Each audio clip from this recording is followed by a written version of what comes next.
Hi, I'm Bluebee. This is 14 Days of Zines. Welcome to day 9. Today, we're talking about adding technology to our zines.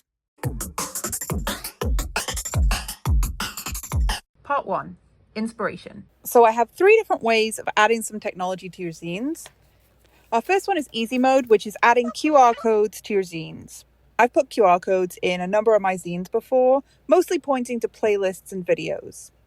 It's pretty easy to create a QR code, download the image and add it to your zine. This is a great way of adding some interactivity. So our next inspiration is NFC tags. Still a pretty easy and affordable option.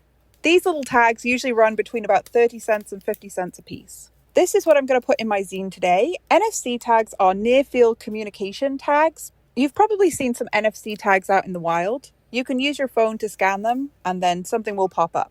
Again, a link, a playlist, social media pages, that kind of thing. Our last option today is adding augmented reality into your zine. This one is definitely hard mode.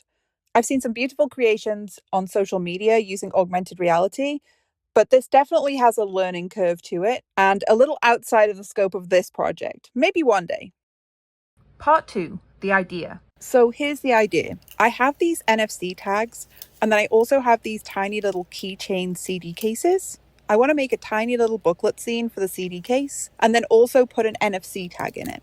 The little booklet will just be a playlist zine, and then when you scan the NFC tag, it will take you to the playlist on YouTube Music. Part 3, planning. I made this smaller version of a mini zine, the size that will fit in this case. However, when I tried to put it in the case, the folds are too thick and won't go behind the little plastic tabs. So I think what I'll do is just cut this in half and it can be more like a little tiny accordion zine. Okay, now it will fit in the case and go behind those little plastic tabs. The yellow one I made was just an approximate size. I've made another version of this little booklet in white copy paper, all squared up to the correct size. So let's decorate this and turn it into a little tiny mini zine. Part 4, the master copy. Because this booklet is such a simple little zine, I do want it to be double-sided. So on the back, I'm going to copy this fabric. It feels very summery to me. And then I'm also going to decorate this with some stamps. Here are the stamps that I have. I'm mostly going to use the stamps that I carved myself out of erasers.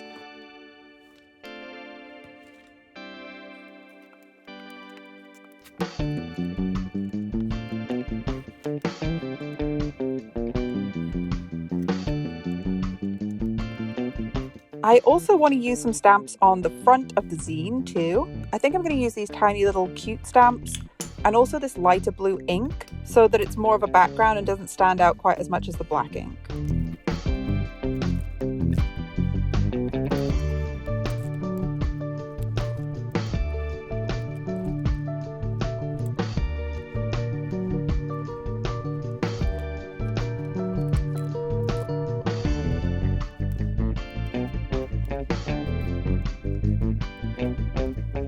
All right, I have my background. Let me write the playlist on here and then we'll get to making some copies. Part 5, making copies. First up, I'm going to copy the backside of the zine, and I'm also going to do that on yellow paper. Again, that feels very summery to me, so I think it fits the theme. I'm going to make a copy in black and also in color and see which one I like the best. So for the front side of the zine, I'm going to just place my zine on here, run it through the printer. Then I'm going to move it down, run it through the printer again, and then a third time. I don't want to use one sheet for just one copy. So I think 3 copies will give me more choice on which one I like the best. I'm going to copy this in black and then also in color. Here's the black copy. Let me get the color copies done and I'll be right back with you. Okay, here's both the color and the black copy. I'm going to trim these up, but initially I do think I like the black copy better. I tried cutting these with my guillotine, but because nothing is lined up properly, it was a little too tricky and I ended up just switching to scissors.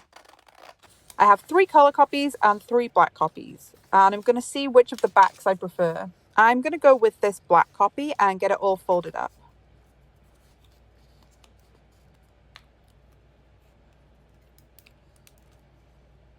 Oh, it looks so cute in the little case. I'm going to use some of the extra black copy for the back that I didn't use already. And I'm going to cut out a piece for the back of the jewel case. Okay, now this fits, I'm going to cut out a second copy so we can hide the NFC tag between the two layers.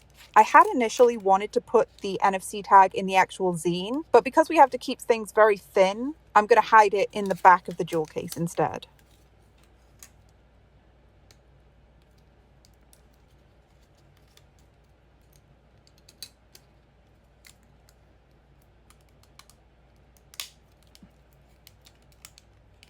So to program this NFC tag, I'm going to use an app called NFC Tools, and it's free in the App Store. You'll click on Write, add a record, and then choose what you want to add. I'm going to go with URL, and I already copied the link to the YouTube playlist I want in here. So I'm pasting that in, and then I'm just going to click Write. It asks to scan the NFC tag, and that's it. Easy as that. Let's make sure it works. Yeah, look at that. Pulls right up. There's the playlist. Part 6, Final Reveal.